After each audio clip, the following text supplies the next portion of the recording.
This series discusses sexual assault and contains language that some may find offensive. Listener discretion is advised.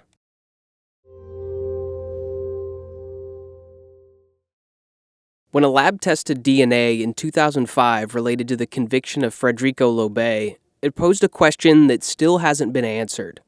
It's still unknown who the DNA belongs to, and it's unknown whether the revelation of whose DNA it is could point to the guilt or innocence of Fredrico. While there's been a DNA mystery for the last 20 years, Fredrico has been saying for more than 37 years that he had nothing to do with raping a woman at Spring and Folsom in South St. Louis in 1988. He told then Circuit Attorney George Peach in a letter before trial that he was innocent. At his sentencing hearing, he also told Judge Richard Meehan in a statement that he didn't do the crime he was convicted of. His post-conviction efforts since 2001 have all fallen short despite the DNA excluding him as the source in 2005. Centurion Ministries and Fredrico's lawyers contend the DNA belongs to the real rapist. But without having a match to show to a court, it's been an especially tough road in the Missouri legal system. A several-year investigation by Centurion Ministries and a local defense attorney culminated in 2014 with a petition in St. Francis County, Missouri, requesting Fredrico's release from a prison in the southeast Missouri County. The document is called a Petition for a Writ of Habeas Corpus. They were alleging Fredrico's detention was unlawful because he was actually innocent. In my first conversation with Jim McCloskey of Centurion Ministries, he said anyone looking at the case needs to read the document to really understand Fredrico's claims of innocence from top to bottom. He's also vying for the St. Louis Circuit Attorney's Office to read it during its review of Fredrico's conviction. I would encourage them, as I'm encouraging you, to read that writ. Read that writ. It's got a nice ring to it.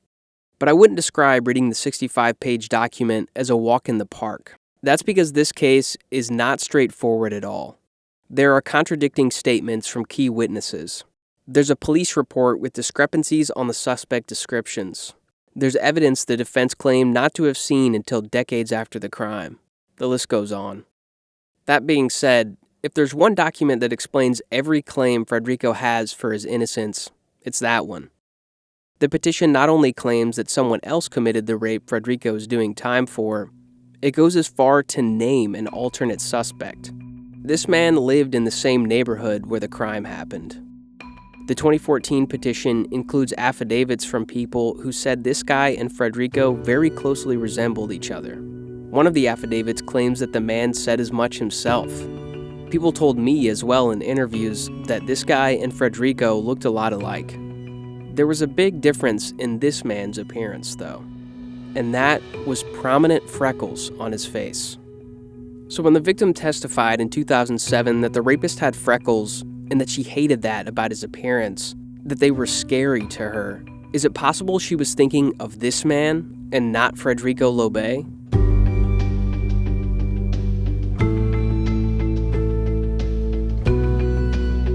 From First Alert 4, I'm Matt Woods, and this is Burden of Proof. One man's fight to show he's innocent. This is a true story about how difficult it is to prove actual innocence after a jury has declared you guilty.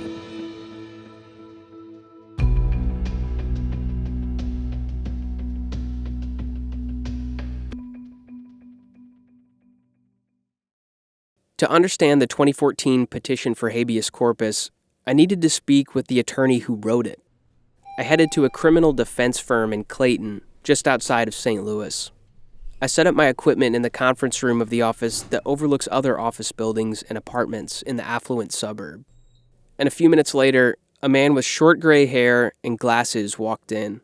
As he sat down to talk, he bent his face slightly downward, his eyes peering through his glasses and the microphone in front of him covering his mouth as he spoke.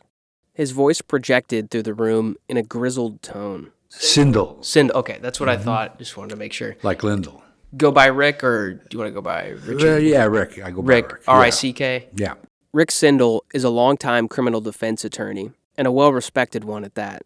He's argued cases in front of the U.S. Supreme Court in his decades of practicing law. He's spent almost his entire career in criminal defense.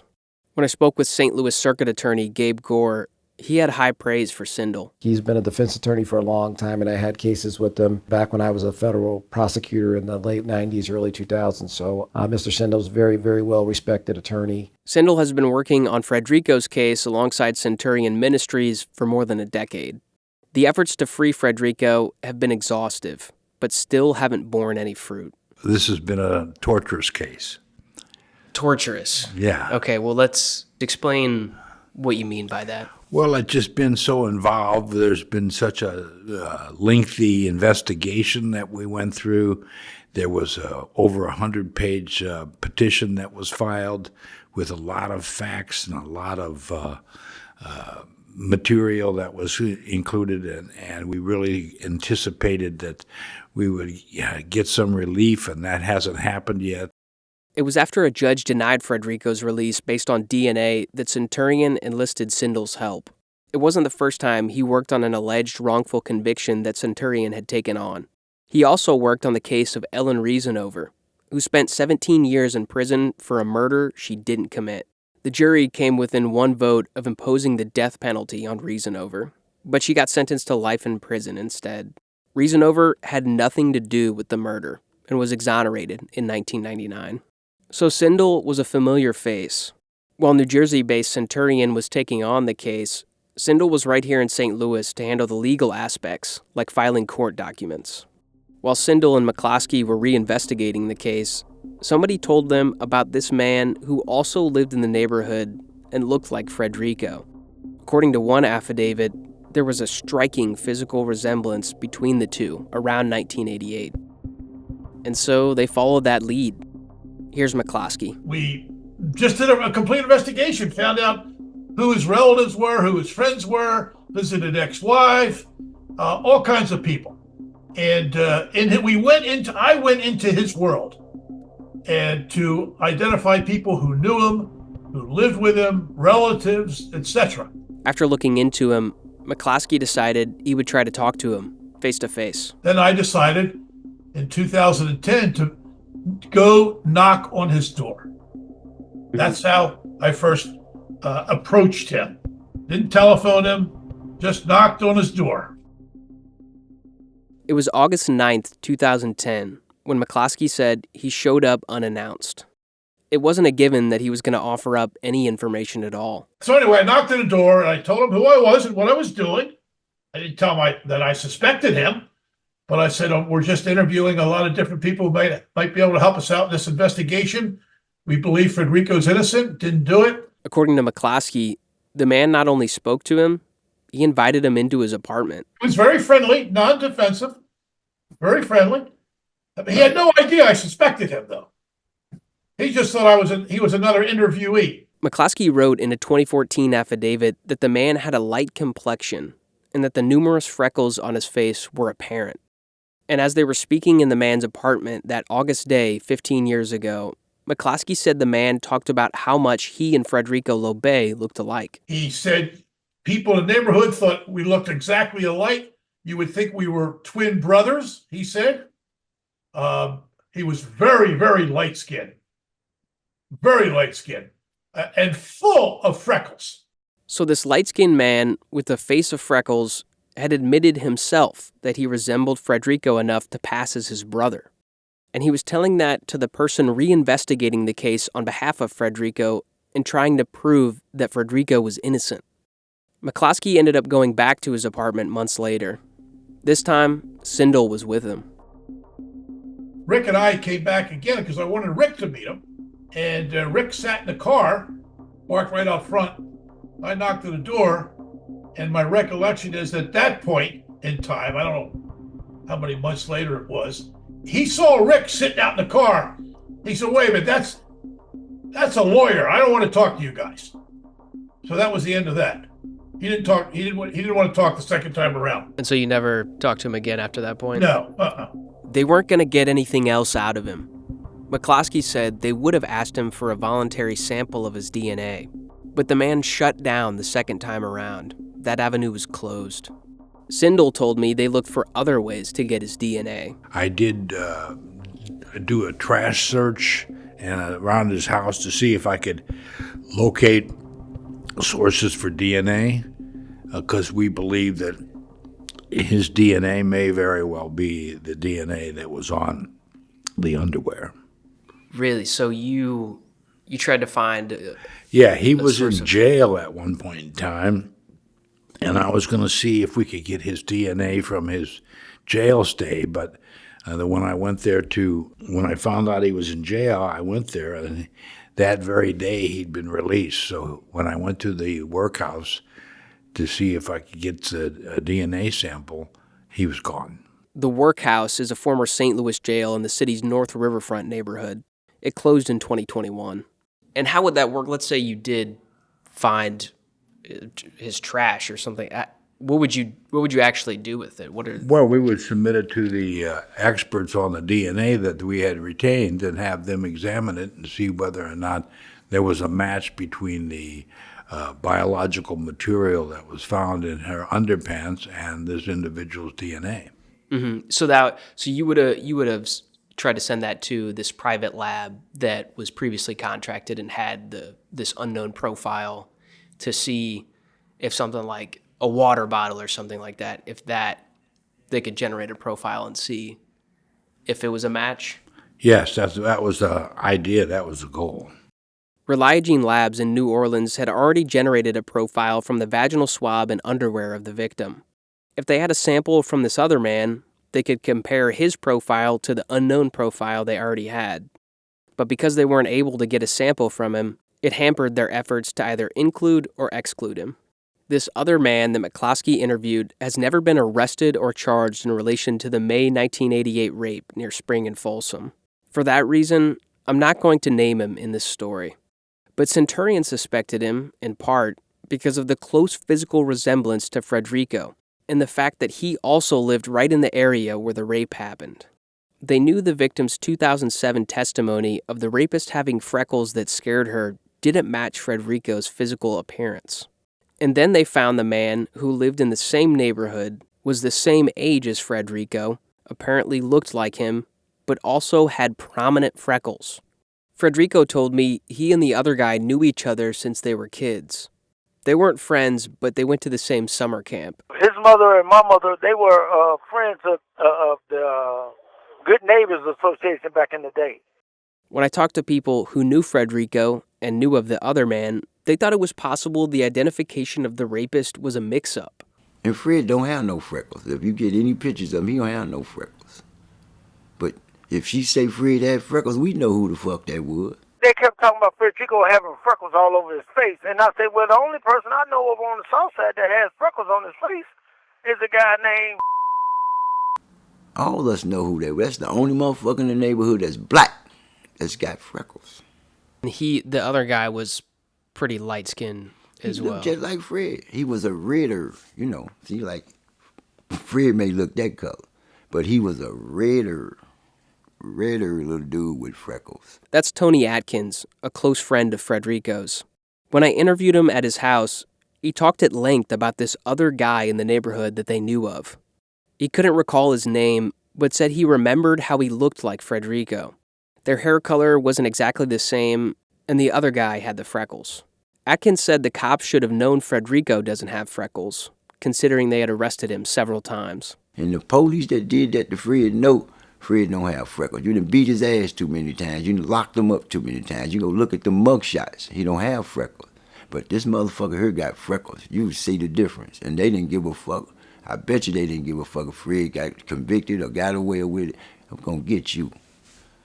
And he got caught with that one. Fredrico filed an internal affairs complaint against the two officers that investigated him for the rape, Reuben Hammond and James Long. He alleged they roughed him up during an arrest the year before the rape charge. The complaint was deemed not sustained by the police department's internal review board, and both of them denied it when I spoke with them. Officer Long testified right before the rape trial that when the victim first identified Fredrico in a phone call, she said he was light-skinned with freckles. Long and Hammond already knew of Fredrico from the previous arrests, so they knew what he looked like. I talked to someone else who knew Fredrico back in the day, Lamont Johnson. He's the brother of Stephen Whitfield, who was another one of Fredrico's close friends. Johnson talked to me in a phone call about this other man who lived in the neighborhood. I asked him if we could meet in person, so we got together on a Friday afternoon at Tower Grove Park in South St. Louis. We found an empty pavilion, and I started rolling the mics. And so how well would you say that you knew Fred back then? Well enough where he would spend the night over our house or something like that. You know what I'm saying? Him and my brother was that close. You know, if he was to come over our house, he can just walk in. Then we started talking about the other guy in the neighborhood.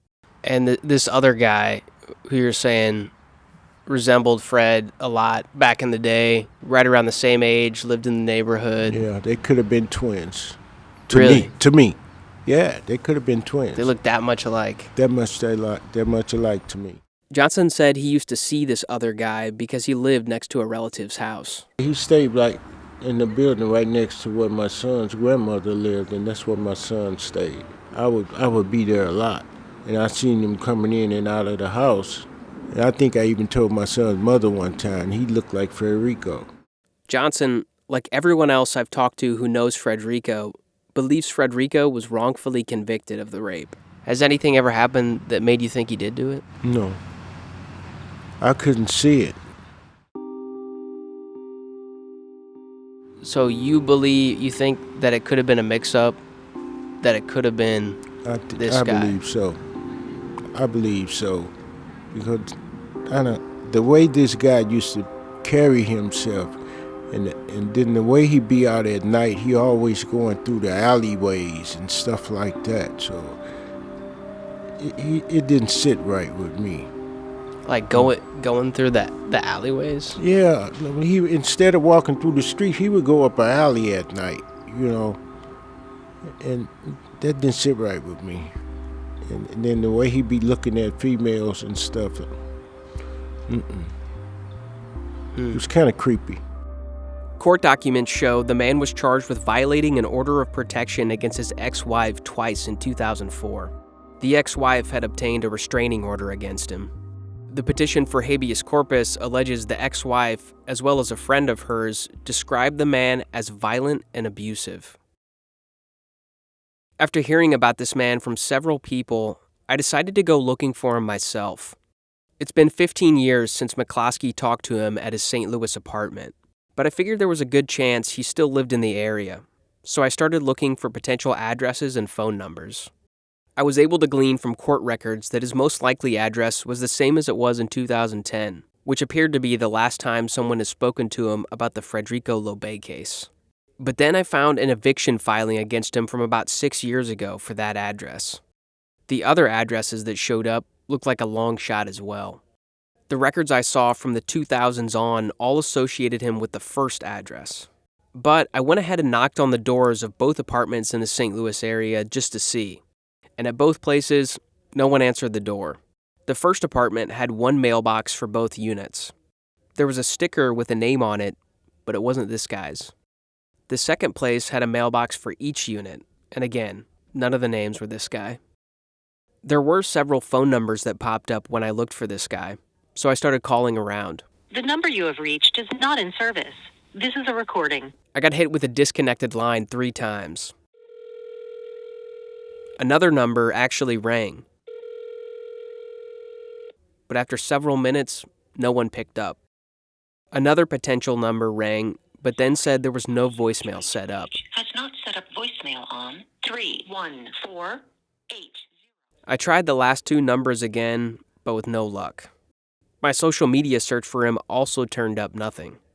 His digital footprint is non-existent as far as I could tell. So I wasn't able to get in touch with this freckled man who looked like Fredrico. Him talking to me was a long shot to begin with.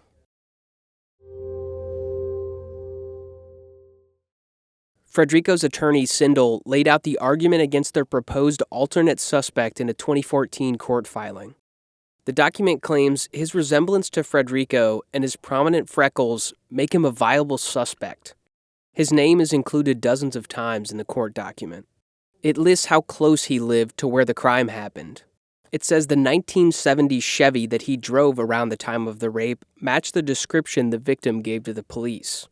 It says how, by his own admission, he and Fredrico looked very much alike. He also admitted, according to the document, that he had been diagnosed with bipolar disorder, and when he was younger had low self-esteem around women. Another aspect of the court proceedings Sindel was spearheading was another request for DNA testing. The vaginal swab and victim's underwear had already been tested, excluding Fredrico. But also kept as evidence was the victim's dress and other clothing. Sindel petitioned the court to have the dress tested for touch DNA. He also petitioned the court to have the unknown DNA profile from the sperm put into a national law enforcement database called CODIS, the Combined DNA Index System. If they could get a match, it would have the potential to exonerate Fredrico. As you might have guessed, the state objected to both the testing of the dress and putting the unknown DNA profile into CODIS. The Missouri Attorney General's office argued in responses to the requests that the testing of the dress would not prove Fredrico's innocence. And they argued that because the 2005 DNA testing was done by a private lab, the Missouri State Highway Patrol would not be able to put it into the law enforcement database.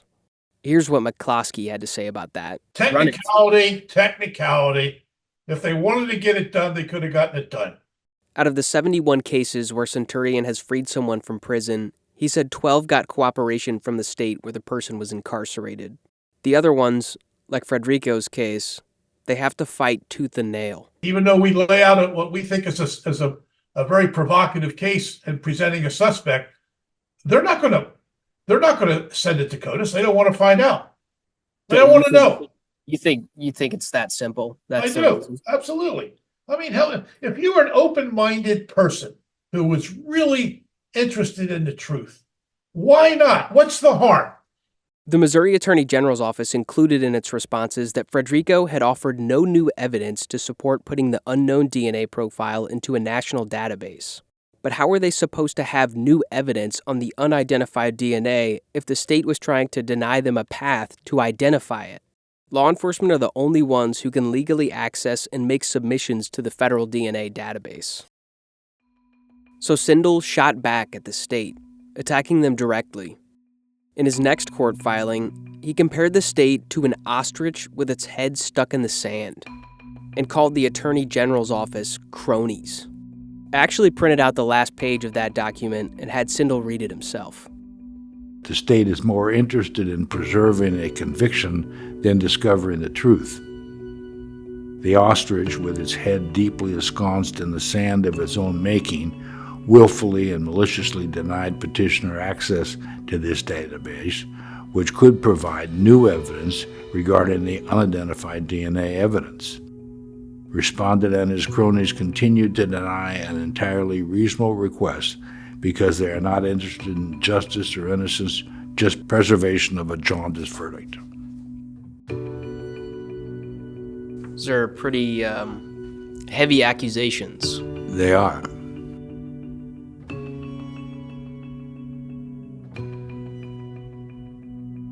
Despite the years-long effort to get in front of a judge, they were denied a hearing.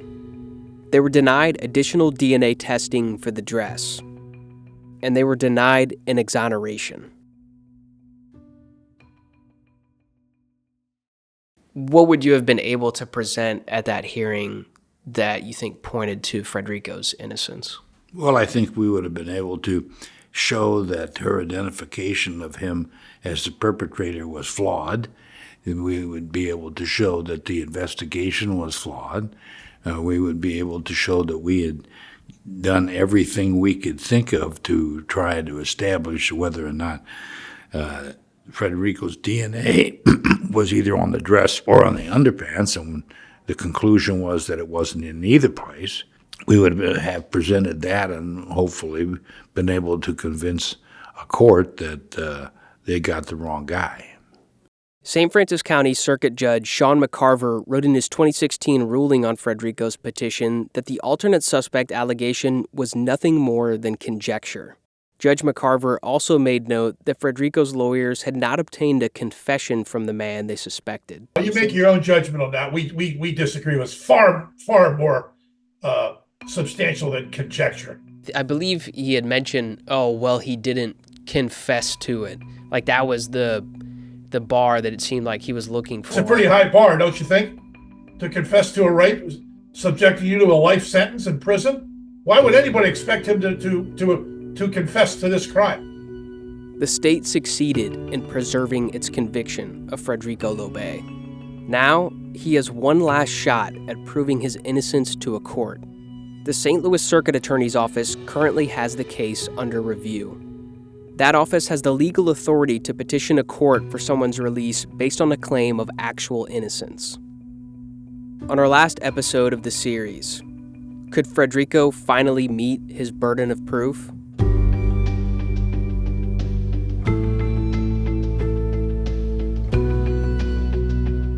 You can listen to new episodes every Thursday wherever you get your podcasts or on firstalertfor.com. This podcast is produced and voiced by me, Matt Woods. If you want to get in touch, send me an email, matthew.woods@kmov.com with 2 T's on the first name. This is a First Alert 4 original podcast.